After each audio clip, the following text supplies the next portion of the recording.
CM Siddaramaiah ಅವರ ವಿರುದ್ಧ MUDA case ತನಿಖೆಗೆ ಅನುಮತಿ ನೀಡಿದ ಬಳಿಕ ರಾಜ್ಯಪಾಲ ತಾವರ್ಚಂದ್ ಗೆಹ್ಲೋಟ್ ಮತ್ತು ಸರ್ಕಾರದ ನಡುವೆ ನಿಲ್ಲದ ಜಟಾಪಟಿಯ ಸಂದರ್ಭದಲ್ಲಿಯೇ ಇದೀಗ ವಿಧಾನಮಂಡಲ ಜಂಟಿ ಅಧಿವೇಶನ ಆರಂಭಗೊಂಡಿದ್ದು, ಇಂದು ಉಭಯ ಸದನಗಳ ಜಂಟಿ ಅಧಿವೇಶನವನ್ನು ಉದ್ದೇಶಿಸಿ ಭಾಷಣ ಮಾಡಿದ ಗವರ್ನರ್ ಅವರು ಗ್ಯಾರಂಟಿ ಯೋಜನೆಗಳು ಸೇರಿದಂತೆ ಸರ್ಕಾರದ 10 ಹಲವು ಯೋಜನೆಗಳ ಬಗ್ಗೆ ವಿವರಿಸಿದರು.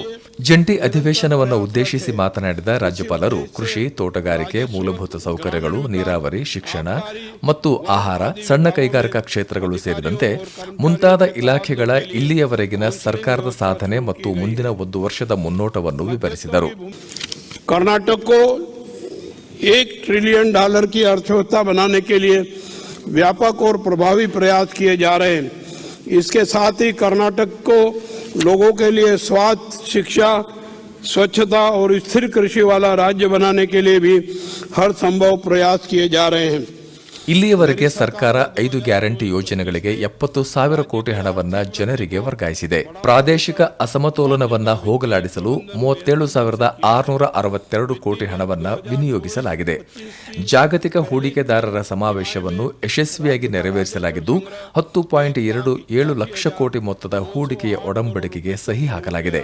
ಪ್ರಸಕ್ತ ಸಾಲಿನ ತ್ರೈಮಾಸಿಕ ಅವಧಿಯಲ್ಲಿ 1,81,908 ಕೋಟಿ ರೂಪಾಯಿ ರಾಜಸ್ವ ಸಂಗ್ರಹಣೆ ಮಾಡಲಾಗಿದ್ದು, ಕಳೆದ ವರ್ಷಕ್ಕೆ ಹೋಲಿಸಿದರೆ ಶೇಕಡ 13ರಷ್ಟು ಬೆಳವಣಿಗೆ ಕಂಡಿದೆ ಎಂದರು.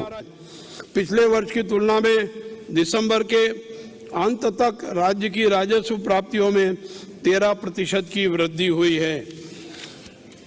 राज्यों द्वारा एकत्रित कुल जीएसटी कर के मामले में कर्नाटक देश का दूसरा सबसे बड़ा राज्य है और इस वर्ष दिसंबर के अंत तक राज्य के जीएसटी संग्रह में साल दर साल 12% की ವೃದ್ಧಿ ಹುಯಿ ಹೈ.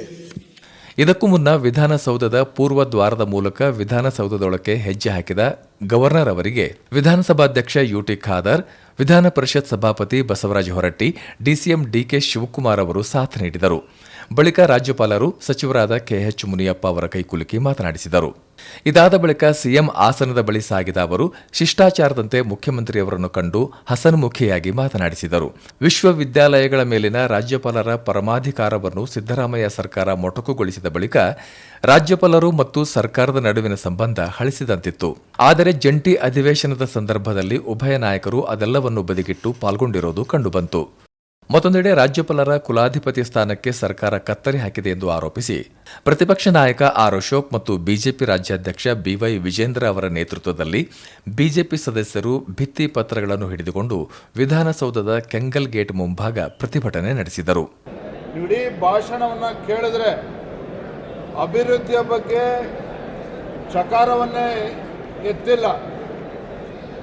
ಪೂರ್ಣ ಭಾಷಣದಲ್ಲಿ ಆದೇಶ ಹೊರಡಿಸಲಾಗಿದೆ, ಕ್ರಮ ಕೈಗೊಳ್ಳಲಾಗುತ್ತದೆ, ಸ್ಥಾಪಿಸಲಾಗುತ್ತದೆ, ಉದ್ದೇಶಿಸಿದೆ, ಈ ರೀತಿ ಭಾಷೆಯನ್ನು ಪ್ರಯೋಗ ಮಾಡಿದ್ದಾರೆ ಹೊರತು ಎಲ್ಲೂ ಕೂಡ ಕ್ರಮವನ್ನು ಕೈಗೊಂಡಿದ್ದೇವೆ, ಅಭಿವೃದ್ಧಿಯನ್ನು ಮಾಡಿದ್ದೇವೆ ಯಾವ ವಿಚಾರವೂ ಕೂಡ ರಾಜ್ಯಪಾಲರ ಭಾಷಣದಲ್ಲಿ ಪ್ರಸ್ತಾಪ ಆಗಿಲ್ಲ. ಚನ್ನವೀರ ಸಗರ್ನಾಳ್, ಸಂಯುಕ್ತ ಕರ್ನಾಟಕ ಡಿಜಿಟಲ್ ಮೀಡಿಯಾ, ಬೆಂಗಳೂರು.